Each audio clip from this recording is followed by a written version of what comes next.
without any more ado, to invite the Taoiseach to unveil a commemorative stone that has been erected here to commemorate the visit of one Taoiseach to inspect progress, and I suppose in inspecting progress to compliment the people that have got the project this far and to wish them well for its completion. So Taoiseach, would you please say a couple of huckle and unveil the plaque?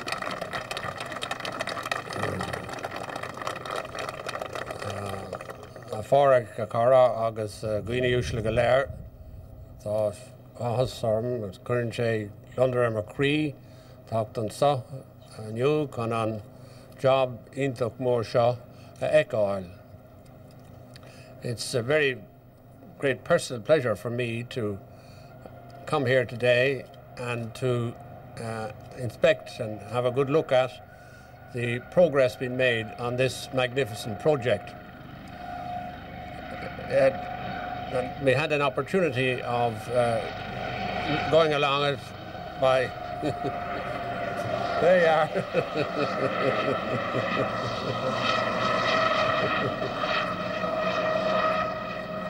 He's not supposed to interrupt me like that, you know. But we had an opportunity of flying along the canal just to see the progress. And I always knew that it was a monumental and magnificent project. But it's really only now when it's beginning to take shape and when you see the extent of what's involved, do I appreciate the enormity of the task that's been undertaken. This, for me and for a very large number of people, is a dream coming true, a dream beginning to take shape. We, a long time ago, 10 years at least, envisaged this project. We could see the enormous value of it. A project that would link the two great waterways of Ireland, the Lough Erne and the Shannon. We could see the wonderful opportunities that it provided for tourism, for boating, and for a whole variety of associated sports and activities. We could also see its symbolic significance and understand the meaning that it would have for large numbers of people. The canal will find its way across and through a political border or boundary, and that in itself, I think, is very meaningful. It's wonderful to be here and to see the whole project now beginning to come into perspective, and look forward to its completion. I want to avail of this opportunity to pay a particular tribute to a whole variety, enormous number of people who have been involved in it, or who are involved in it, particularly the people providing the finance and the funding. As you know, the main funds are coming from Europe, from the community, in the form of structural funding. And then there's a contribution by the Ireland Fund, and by the two governments, and by the ESB, and by a variety of different sources. The construction itself, the planning and the construction work involve tremendous range of skills and expertise, and it's a great tribute to this country that we can, out of our own resources, provide all the necessary resources to make a project like this happen and bring it to completion. The engineers, the construction workers, all the various construction people who are involved. When you think of it, if you just pause for a moment and think of it, you realize the enormous scope of what is involved. The locks and the canal work itself. And indeed, as I say, when you fly along it and see the total state of disrepair that everything had fallen into, you realise what magnificent job has been undertaken. So I'd just like to avail of this opportunity to thank everybody concerned at every level for the great work that's been done, and to wish them continued success in their efforts, and to say to them all that we look forward with great enthusiasm and great optimism to the completion of this splendid project. Thank you all very much indeed. Gur míle maith agam go léir.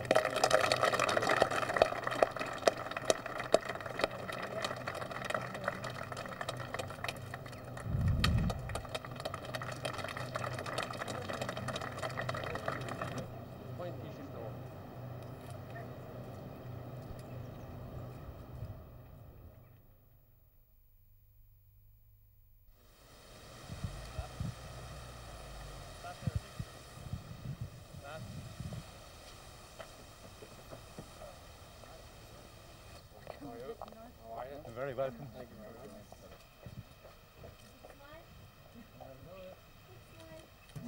I'm glad you. I like you all right. Taoiseach, could you join? Could you, Mr. Haughey, join her up there for a second? Oh, he's great. He's great. His apologies. So, with the best wishes from all my colleagues and myself in the ESB for a happy and healthy and prosperous retirement. I just was saying in Paddy this morning about this Cork silver. There was a time when it was known as Republican silver, because during the Civil War, all the roads and communication were blocked, and they couldn't send their silver to Dublin to be hallmarked. So they hallmarked it themselves down in Cork.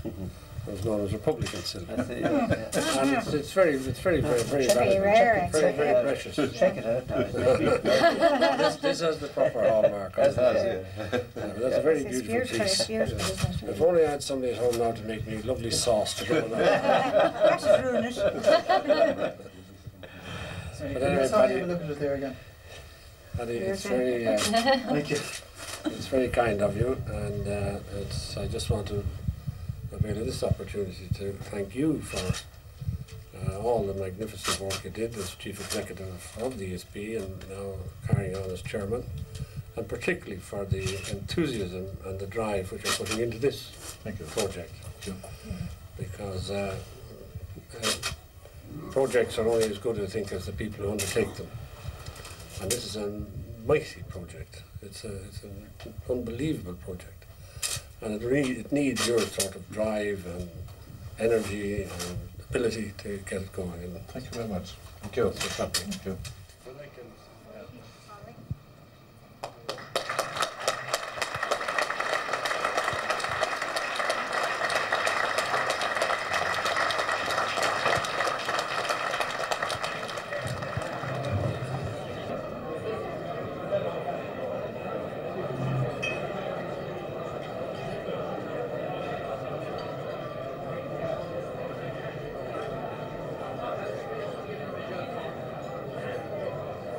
A híisig a hánaiste agus úsla go léir idir cléir agus tú tá fáilte roimh.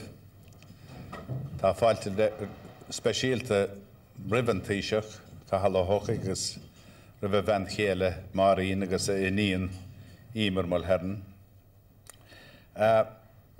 Taoiseach tánaiste, fathers, ladies and gentlemen, you're all welcome. Very special welcome for Taoiseach Charles J. Haughey and for his wife Maureen and his daughter Emer.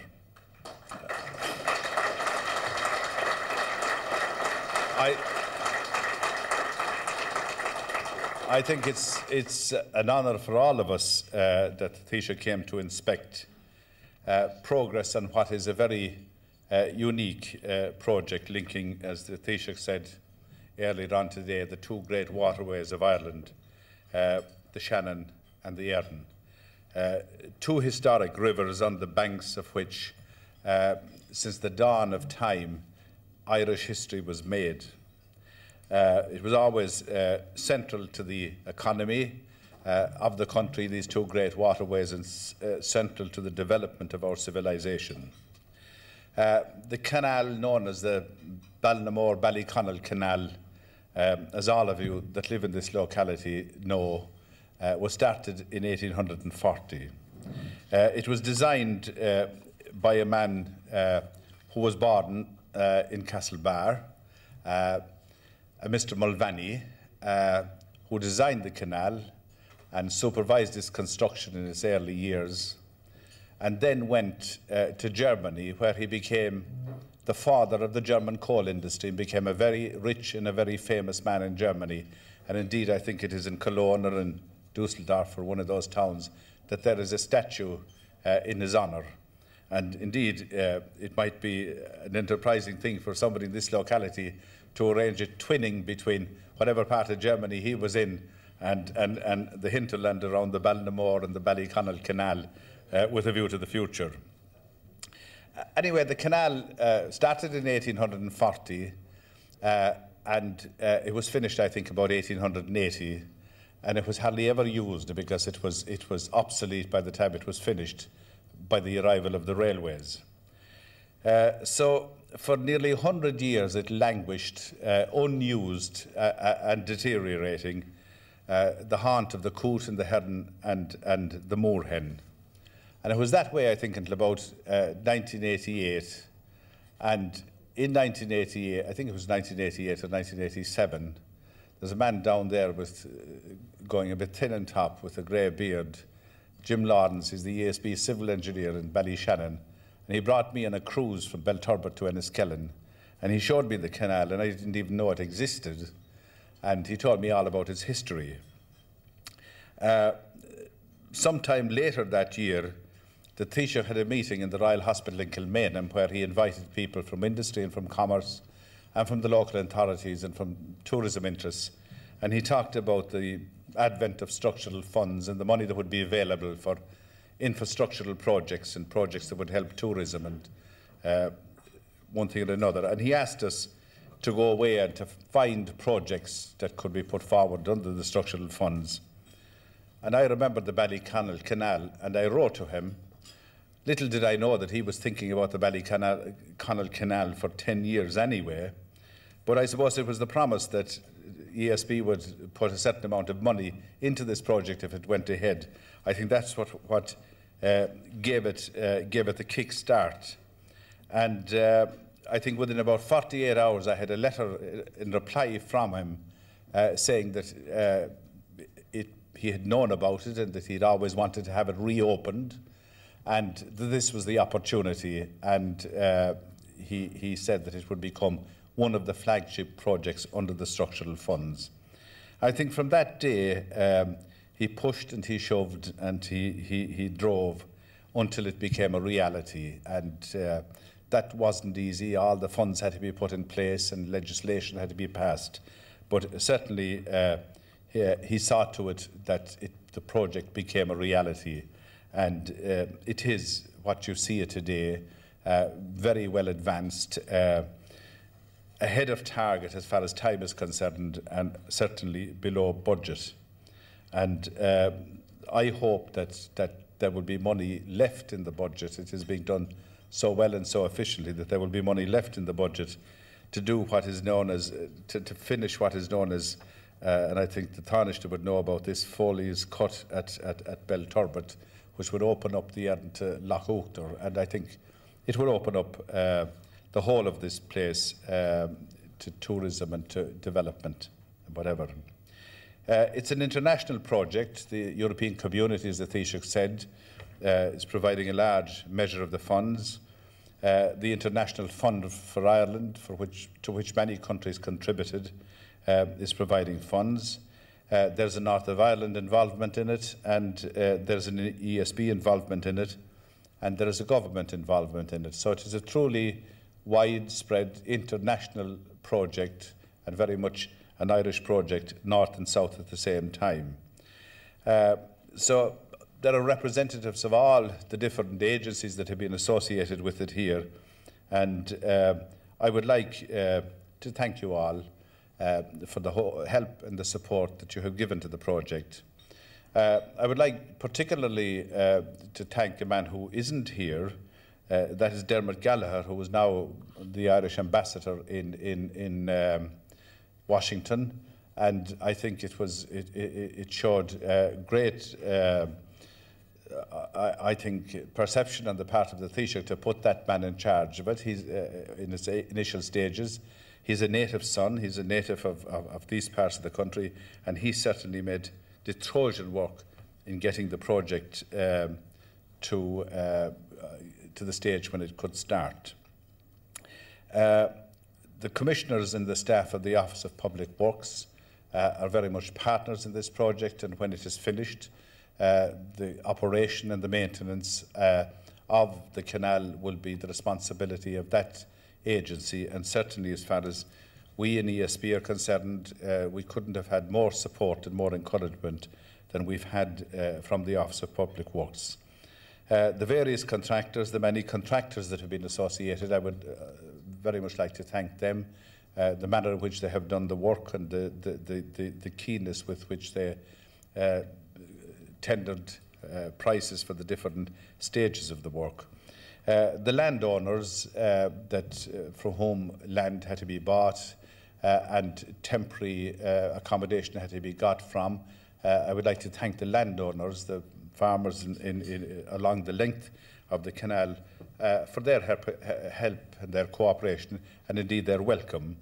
The local authorities that are concerned certainly left no stone unturned in ensuring that the project would get underway. And certainly all the people that were associated with wildlife affairs and conservation affairs, they were consulted and they participated in the design.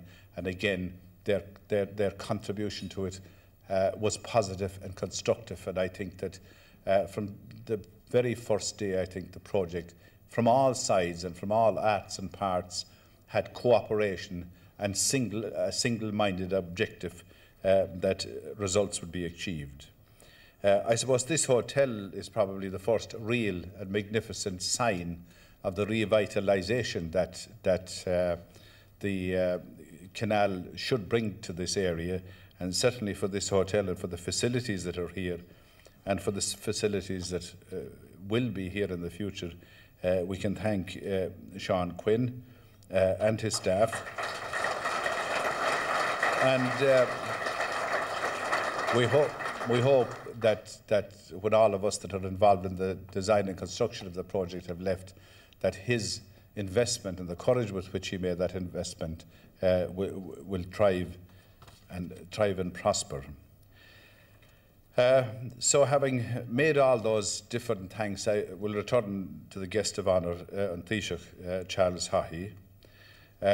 Many tributes have been paid to him, and many will be paid, and they will be colourful and they will be creative, and I suppose they will be fluent in their language. All I can say is that from my experience of Taoiseach in the time that I know him and in my dealings with him, I have found him to be a man of great capacity for making decisions, a man of courage, a man of great compassion. I think if he would be remembered for nothing other than as Minister for Finance in having introduced the scheme that gave free electricity and free travel to senior citizens, I think if for nothing else, he would deserve to be remembered for that. And I think that was a positive manifestation of his sense of compassion and his sense of humanity. I found him to have a vision, always have had a great vision of Ireland and of its people, and of its culture and of its heritage. And the vision that he had certainly inspired me, and I would consider myself to be a hard-boiled enough Kerryman, not easily inspired by anybody. But his vision certainly inspired me and a lot of people like me. So I thank him very much for taking time off to come up here to view progress and to spend a few hours with all the local authority representatives and the public representatives and the people that have been associated with this project, because life is never so busy that we shouldn't find the time to sit down and to celebrate and with one another, and as a friend of mine says, to break bread with one another. I hope that sometime, maybe next year, Taoiseach, that you will be able to bring your boat, Celtic Mist, from Inishvicalan through the Shannon and up by Killaloo and its monasteries and by Clonmacnice and up through Athlone, right up here into Ballyconnell and Ballinamore and up into the Erin. And I think that will have been a dream come true if you're able to do that. Thank you for being here. The Taoiseach, as all of you know, is a man that likes poetry and likes poets and likes artists generally, and certainly has done a lot to enable the arts to flourish in this country. And I think there is no more fitting way that I could finish the cúpla focal that I have to say here than to say a few lines of a poem, which I'm sure he will like. It's James Clarence Mangan's vision of Connacht in the, I think it's the 15th century. Anyway, it says, I walked in trance through a land of morn. The sun with wondrous excess of light shone down and glanced over seas of corn, and lustrous gardens a left and right. Even in the clime of resplendent Spain beamed no such sun on no such land. Anon stood nigh and by my side a man of princely origin and port sublime. Him queried I, O my lord and can, what clime is this and what golden time? This, said he, is the clime to praise. The clime is Erin's, the green and bland. We're in the time, these be the days of Cathal Moore of the wine red hand. So Cathal Moore of the generous heart, thank you for coming here, and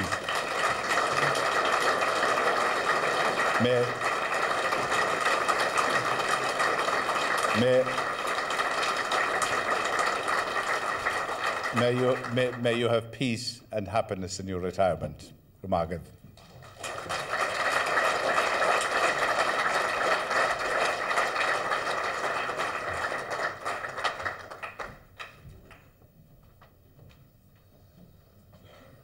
Fóric Cara agus Gwiniush Legaler.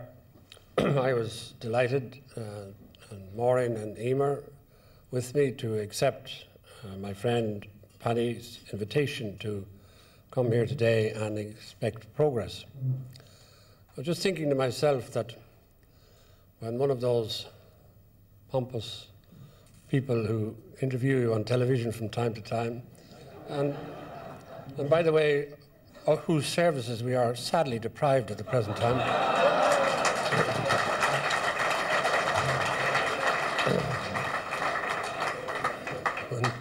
Someday one of them, I'm sure, will ask me, well, what was your last official act as Taoiseach? And I will reply, I inspected a canal.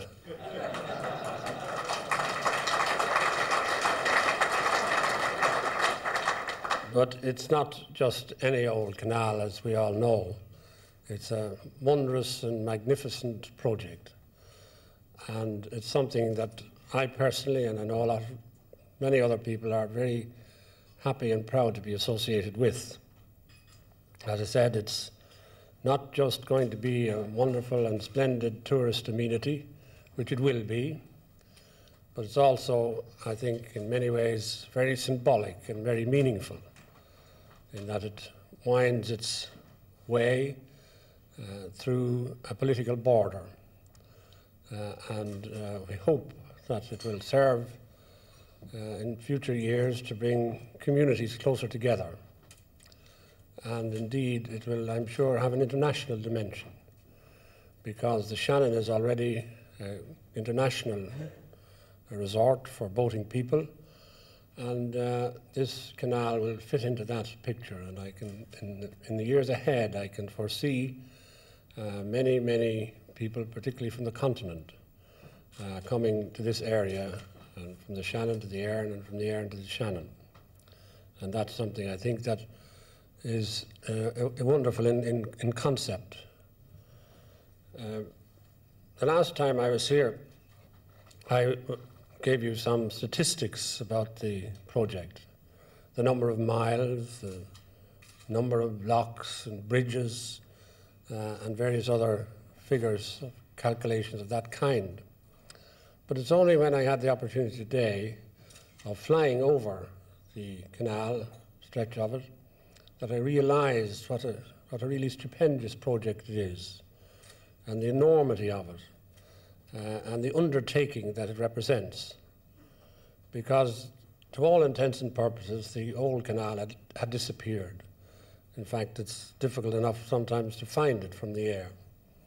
And to undertake the restoration of it, really the rebuilding of it, is something of a really magnificent scope and imagination.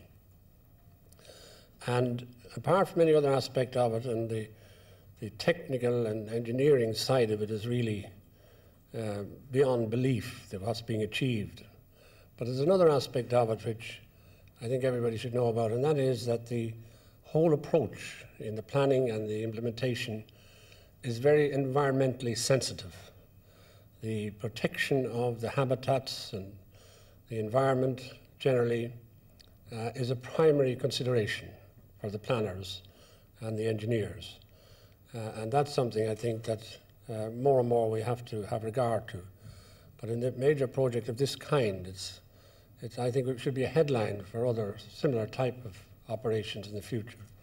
The amount of time and care and thought that's been given to the preservation of the natural environment is something quite wonderful.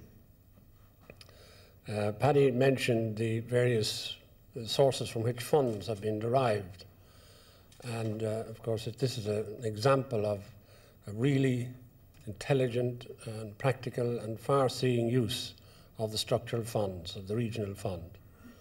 And I'm not sure that our people still yet realize fully the input into our country, into our economy that we've received over the last 2 years from the structural funds. Last year, I think the figure was about 600 million altogether, and it'll be more this year. And for the next, once the present tranche runs out, the structural funds will be doubled again. So it really is a tremendous advantage to the country to be part of the community from that point of view alone, if from no other, but there are many other advantages. One source that I think people don't know about, and that is that we were able to provide 1 million, small little million, for this project from the Irish Soldiers and Sailors Land Trust. Now that was a trust which was an old British trust here in this country looking after former British soldiers and sailors, and it was wound up. And thanks to the efforts of Lord Killannon, when the trust was wound up, he was able to have a portion of the trust funds devoted to Ireland and to be used for projects of an all-Ireland character. We were able to, this of course project qualified exactly for that purpose, and we were able to provide 1 million of the 30-odd million or so from the Irish Soldiers and Sailors Land Trust. Paddy, earlier today I expressed my deep and sincere appreciation to all those splendid, skilled, expert people who are making this project happen and put it in place. It's really beyond belief what they are doing and the skills that are being mobilized and the things that are being achieved. And it's all been done from within our own resources in this country. And I've, like I said, expressed my gratitude to everybody concerned, and I'd like to do so again here. When Paddy was talking about the context in which we took the decision to go ahead with this project, I was just thinking to myself that we were very lucky, weren't we, that we wrote letters to each other. Because if Paddy had come over to my office and discussed it, there would now be a Dáil Commission of Inquiry looking into it.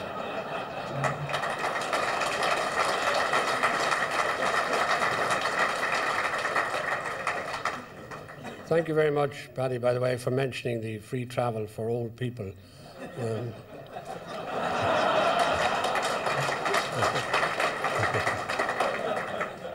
Wasn't I the far-seeing fella?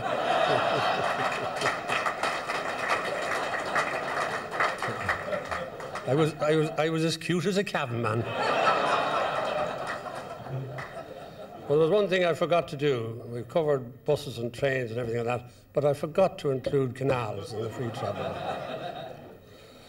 But I'm sure, like myself, you're all delighted to be here in this palace that Sean Quinn has built for us here in West Cavan. And it's really something that everybody can be proud of, but particularly the people of the area.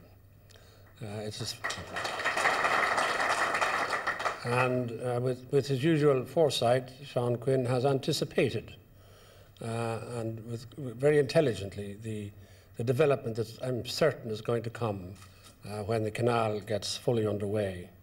But I know you'd all join with me in wishing Sean Quinn and this hotel and the new manager here, Matt Britton, every success, because they deserve it.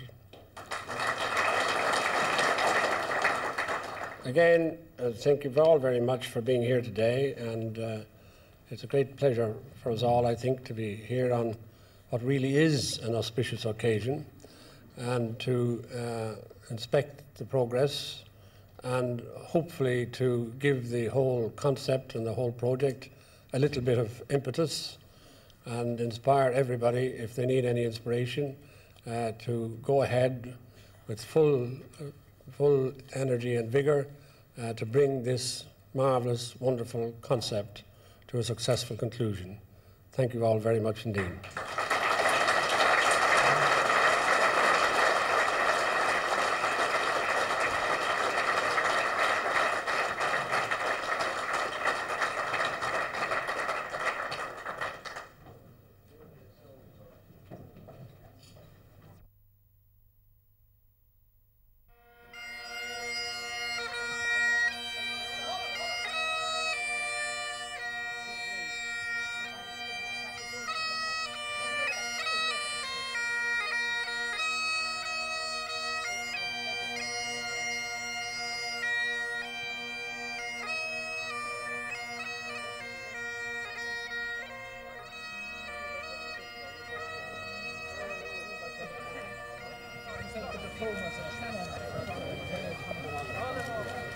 Look all. I don't feel bad.